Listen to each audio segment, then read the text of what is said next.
How you guys doing? It's Alex coming at you from the garage. Today, what I'm going to do is I'm going to replace the spark plugs in the GT500 in preparation for a track rental that I have going on Tuesday. Today is Saturday, so I decided let's do an oil change, but I'm not going to show you me doing an oil change. That's stupid. What I do want to show you is pretty much the layout of the two-step spark plug gap, specifically on high horsepower GT500s. A lot of you guys out there are now buying Gen 3Rs, 3.8 Whipples, big boy blowers that are easily capable of making 1,000 horsepower in most Coyote Mustangs or GT500s.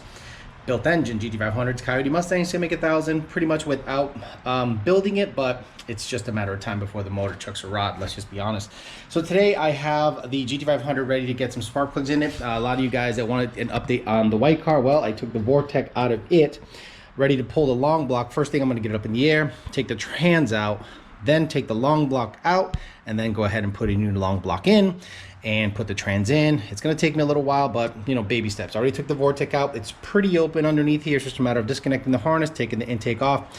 Got myself a cherry picker and a couple of tools, get it out of there, and I should be good to go. Now in my second garage, because I did lease another garage, is where I have the GT500. So I'm going to go ahead and get it warmed up. I don't really like changing the oil on cars when it's been sitting a while. I do prefer to change the oil after oil has been run through it, just so that when you do drain the oil, it's warm, the engine has a coating of oil basically, and it might not be super crucial, but I prefer to at least run the car for a little bit before I go ahead and change the oil in it. As you see, the Vortec is out. I got belts all over the place. I already have this garage semi-cluttered.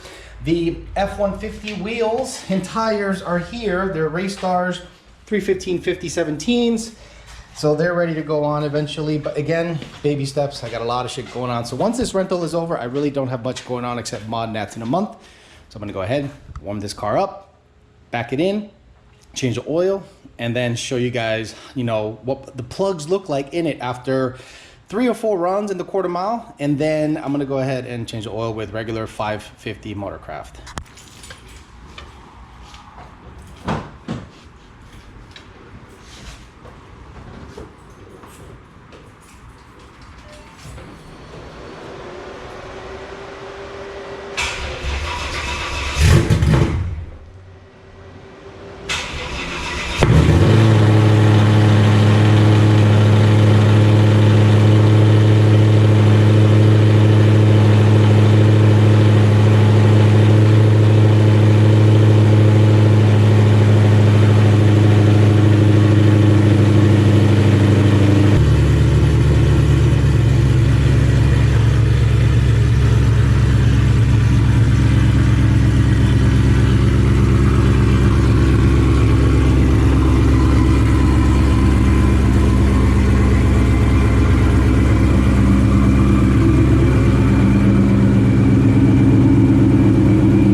it's hovering between 174 and 178. So I said, okay, that's good enough. So what I'm gonna do now is just kind of jack the car up, get the oil changed. Then I'm gonna pull some plugs and show you what the current condition of the plugs are.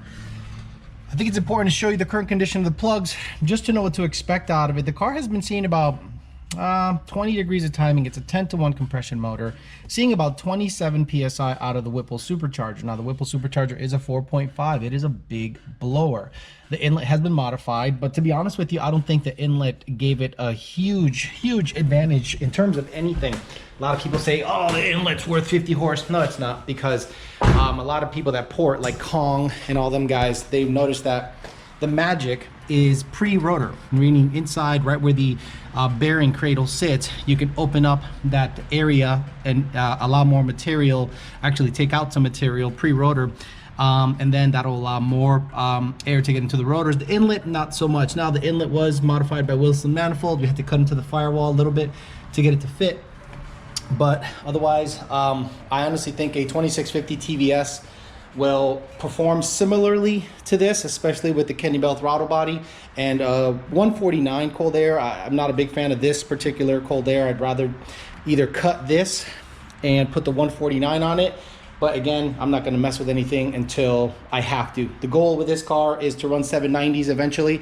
consistently, and then if someone wants to buy it, it can be gone. If no one buys it, I'll keep racing it until I can't, and then I'll probably modify things to my liking. Wheels, tires, suspension, a couple things that I'd like to change on it. The things that I've done since I've owned it, a lot of you that have been familiar with the car, I had a leaking issue with the transmission. If you see the video of this car on the dyno, it was leaking like a mother every time I'd let off. So Mikey Chamberlain, thank you Mike for fixing that up. He put a -6 line, got rid of the catch can on the trans, ended up putting a catch can in the engine bay so that if it bleeds off into there, and then it sucks it back in, and we added fluid, and all of a sudden the car's running a lot better.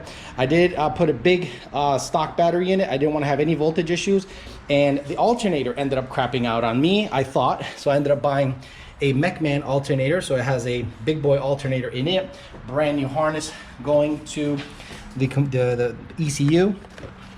Mikey went ahead and upgraded that. So all right, let's stop talking, let's show you the plugs. I'm not going to show you the oil change, it's straightforward, but then I'm going to pull this side plug, then take the cold air off, pull that side, show you what they look like, and show you what I'm going to replace them with, and show you what current gap is on these plugs. Okay, car's up on jack stands, and just show you guys what I'm using. Nothing fancy, regular stuff. 550 full synthetic. A lot of you guys might think it's stupid, a lot of you guys might think it's a dumb thing to do.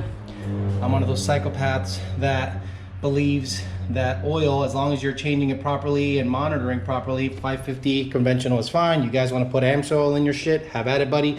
This motor has been at 1100 wheel for 4 to 5 years, okay? So why mess with something that simply works? For fuel filter, I'm going to use the FL820S, and that's it. I'm not going to show you this part, just going to change the oil, then we're going to take the coil covers off and see what the spark plugs look like.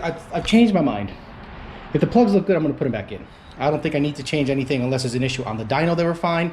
If I hear anything weird going on the track, I'll replace them then. But honestly, I don't think it requires it if the plugs look good. So I'll visually inspect them and then get them replaced. If they do need to be replaced, I'll be replacing them with these guys. NGK BR7 EFs.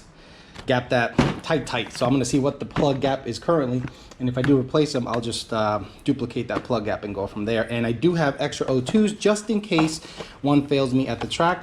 Got them from Bosch. Here's the part number if you guys need them. So I got a set of extra O2s just in case. And this boost box was going to go in probably this car, this Omega boost box for an N-Gauge. So I have all the stuff laid out because I'm going to work on the cars most of the day today, but I'm not going to show you that install because motor's got to get replaced first. I've done an oil change on the GT500, but I really like the orientation. It's really easy to get to. It's not angled, so like on a Coyote, it's to the front of a car, and then it ends up being an issue. Now, I wanted to also show you guys the fitment of the American Racing headers. A lot of people wonder why you pay what you pay for AR headers is because the fitment is pretty amazing. Real tight fitment around the steering shaft. I thought I was underneath the car. Might as well give you guys a preview of what's happening underneath the car. Filter location's awesome. American Racing headers. Very good fitment. I'm an ultimate header guy, so if they made ultimate headers for this car, you know I'd be on top of that. Finagle the camera this way right here. I can finagle compression. I believe under the engine bay there's another adjustment right here. So basically what you see is what you get, I believe a single adjustable strange strut. You guys hear that? Hear that leaf blower? California, you pretty much outlawed that. Let's talk about travel limiters. Okay, what's a travel limiter? Well, that's exactly what it sounds like. It limits the travel of the front suspension. Okay, so right now I have it so that when the car lifts up, it doesn't have a huge gap between the fender and the top of the tire, meaning it keeps the nose down. A lot of people use this to keep the nose down. Other people use a lot of anti-squat to keep the nose down, especially like in dig racing on the street. They want that nose to come up, but they keep the rear, they incorporate a lot of anti-squat to accomplish grip and get the nose up in the air. But this car has a travel limiter that's adjustable. You just pull the pin, put it on the desired you know, range where you want. Basically, if I want a bigger gap when this car launches, this gap gets way bigger the higher on that on those holes that I put the chain. So that's just basically meant to keep the tire really tucked up against the fender, to basically limit the travel of the front suspension, hence the name, a travel limiter. Now real quick, since I'm underneath here, here's the Mechman Alternator. In case you guys wanted to know what's going on with the alternator, I did get a Mechman Alternator, and Mr. Mikey upgraded the harness, and we put a pretty heavy duty kind of like anti-heat shielding around the wiring harness, just to make sure that it doesn't cause an issue in the future. Also, as you can see, these are the cooling lines coming from the ice tank, right? This car does have a heat exchanger, so it goes through the blower first, then it comes and returns on the heat exchangers to, as you know, not preheat the ice. It goes from the tank to the blower, or the intercooler basically, then returns at the heat exchanger and back to the tank at the back. And then we do have a line lock. I believe this car has a line lock. I don't know where it's at. I've never used a line lock. Those burnouts are really easy in this car. And finally, this car does have a pretty baller, not a baller, but it has a transcooler for the 400 transmission. It's not a street oriented deal. It should have, if you wanted a street oriented transcooler, you'd probably have two fans and a way bigger radiator type deal to get rid of the heat on the trans. But this transmission is simply not meant for street duty. Okay. For those of you that don't know, this is basically what it looks like. Okay, the coils are actually held down by this guy. On Coyotes, they're actually held down by bolts. I think the Coyote setup is a little more favorable in my opinion. But you see, Coyote stuff, this is Gen 3 Coyote. As you can see, it's super fucked. But they're held down by these little, 8mm, I believe, headed bolts. Whereas the GT500, they're held down by the actual cover. Okay, so the problem is a lot of times is this wiring, this MSD wiring here gets in the way. So you have to do some finagling to make it tuck underneath there nicely and hope you don't pinch any wire on the way down. But I have to undo it because just what you got to do. So as you can tell, this is the MSD wiring harness, right? It interrupts the factory harness. This is the factory harness based on the purple wire. This is the factory harness. The factory harness goes into the MSD harness. The MSD harness has an output to go to each coil. What it does is it interrupts the signal, and based on your setting on the MSD itself, which I believe now it's 3500, let me see, 4100, holy shit, I have it at 4200, so I definitely have to bring it down to about 3500 and try that, because now there's plenty of fluid in the trans, and the last thing I want to do is a massive wheelie and hurt parts. But let's get the coils out, stop talking, show you you see they just slide out, like there's nothing holding them except this thing right here, which is not my favorite, but that's just how it is, unfortunately. Okay, first plug, which is I'm not sure if that's number 1, 2, 3, 4, 5, 6, 7, 8. I don't know if it's like that like Coyote. I think it's different, but whatever. So this plug looks pretty good. It doesn't have any oil. Let's get it on the light. There we go. Doesn't have any oil coating or anything. Really nice looking. Timing strap isn't too crazy, but honestly, the timing strap, that's not a good indicator of the timing strap. I think once you do a wide open throttle pull and immediately shut the car off, that's when you should check for the timing strap. Then you got to look for the outside ring, you know, make sure everything's good. But you know, no crazy amount of oil or anything. There is a little oil on the threads, but as long as it's not being combusted, things are looking good. So let's keep pulling plugs. Plug number 2, looking just as good. Same old thing. I might not even have to replace these, but I do want to check the gap and see. Let's try, definitely not 12. Let's try 19. I think they were gapped super tight. I think by senior last time. Oh, let's pull it way down. Okay, so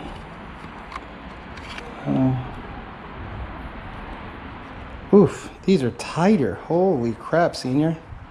It is seeing 27 psi, so I can't blame the dude. Let's see, 24, 17. Fuck, let's try 18. No. Wow. Tight, dude. 16. Oh, 16 thousandths. Shit, dude. So these plugs are gapped to 16 thousandths. When in doubt, gap it down. I get that, but holy cannoli. Yeah, 16,000. So they seem to be about 16 thousandths or so. All right, keep on chugging. So that's number 2, number 1, and boom, keep on chugging. Okay, so these guys are looking pretty consistent, maybe except for the last guy, but nothing that makes me go, oh my god, there's an issue. You know what I mean? Pretty straightforward.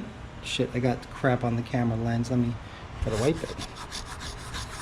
Like water, because I'm sweating like a mother. So yeah, look at so it looks to be all of them gapped to 16 thousandths. Pretty clean. This one's burning a little odd in the back here, so I might go ahead, since they're out, and just replace them. Might as well. I'm already here. Let's just replace them, gap them to 16 thousandths. They're all the same, BR7, NGKR, BR7, EF, and that's what I have as replacement. So let's go ahead and replace them. Why mess around if you're already here? Well, just because I had them, I said let's go ahead and get them replaced. Might as well. If I'm going to do a track outing, the last thing I want to go and do is go out there and then have issues with plugs. So fresh set of plugs it is, gap to 16 thousandths, just like the old ones. Gonna go ahead and put these guys in, be done with it. Alrighty, so oil changed, plugs changed. Let's get a little startup sound, give you guys some GT500 noises. Making sure everything's connected as it should be, no vacuum leaks. Alright, start her up. Hopefully she turns over. Are the keys in it? Keys in it? Oh, I don't know why the fuck it's locked, but it's locked.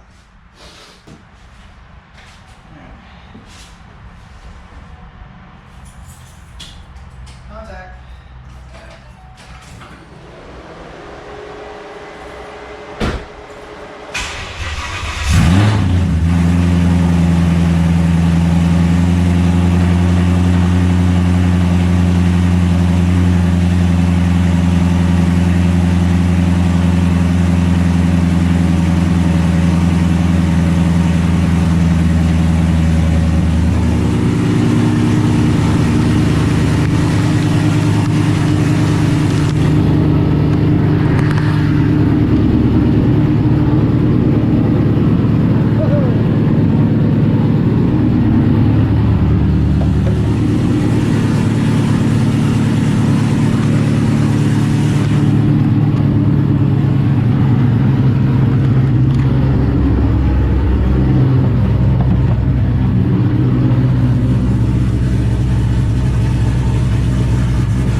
So know that I got fresh oil in it, fresh plugs, everything else seems to be kosher.